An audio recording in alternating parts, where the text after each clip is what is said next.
কেন্দ্ৰীয় বাজেটত পুনৰ উপেক্ষিত হ'ল অসম।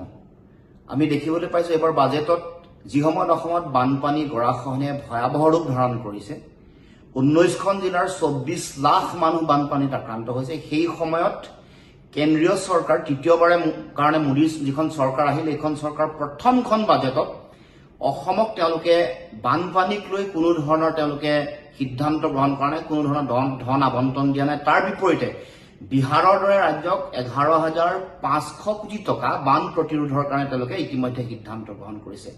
এইটো অসমৰ কাৰণে অত্যন্ত দুৰ্ভাগ্যজনক, হতাশাজনক, আৰু এই গোটেই কথাটোৱে অসমৰ প্ৰতি দিল্লীৰ কেন্দ্ৰীয় চৰকাৰৰ দৃষ্টিভংগী ইতিমধ্যে প্ৰতিফলিত হৈছে।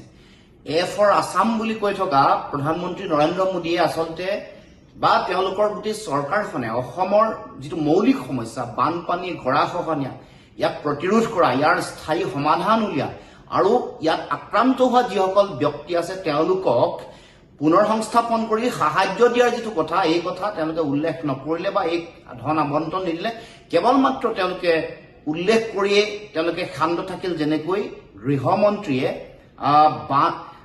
বান সদৃশ পৰিৱেশ হোৱা বুলিহে তেওঁ ঘোষণা কৰিছিল। গতিকে এই যিখন বাজেট, এইখন আমাৰ কাৰণে অত্যন্ত হতাশাজনক। বাজেটখনত কৈছে যে যিসকল দুখীয়া মানুহ আছে, দৰিদ্ৰ সীমাৰেখাৰ তলৰ মানুহ আৰু নিম্ন মধ্যবিত্ত পৰিয়ালৰ মানুহক তেওঁলোকে সকাহ দিছে, তেওঁলোকৰ কল্যাণৰ কাৰণে, বিশেষকে দুখীয়া আৰু নিম্ন মধ্যবিত্তৰ তেওঁলোকৰ কল্যাণৰ এখন বাজেট বুলি দেশৰ বিত্তমন্ত্ৰীগৰাকীয়ে দাঙি ধৰিছে। কিন্তু দেখি আচৰিত লাগিব যে মোবাইলৰ ৰিচাৰ্জ, মোবাইল এনেকুৱা বস্তু বাহনিৰ দাম হ্ৰাস কৰাৰ বিপৰীতে যিবোৰ অত্যাৱশ্যকীয় সামগ্ৰী আছে, বিশেষকৈ পেট্ৰল, ডিজেল, গেছৰ ৰন্ধন গেছ, তাৰ উপৰিও জীৱনদায়িনী ঔষধ বা আন ঔষধৰ দাম কমাবৰ কাৰণে কোনো ধৰণৰ সিদ্ধান্ত গ্ৰহণ কৰা নাই। তাৰ বিপৰীতে যিটো কৰ্পৰেট কৰ যিটো আছে, এইটো হ্ৰাস কৰা দেখিবলৈ পাইছোঁ। অৰ্থাৎ এই বাজেটখন পুঁজিপতি বণিক গোষ্ঠীৰ কাৰণে সহায় হোৱা এখন বাজেট, সাধাৰণ দৰিদ্ৰ জনগণৰ কাৰণে কোনো ধৰণৰ ব্যৱস্থা গ্ৰহণ কৰা নাই। নিবনুৱা সমস্যা মোকাবিলা কৰা, আন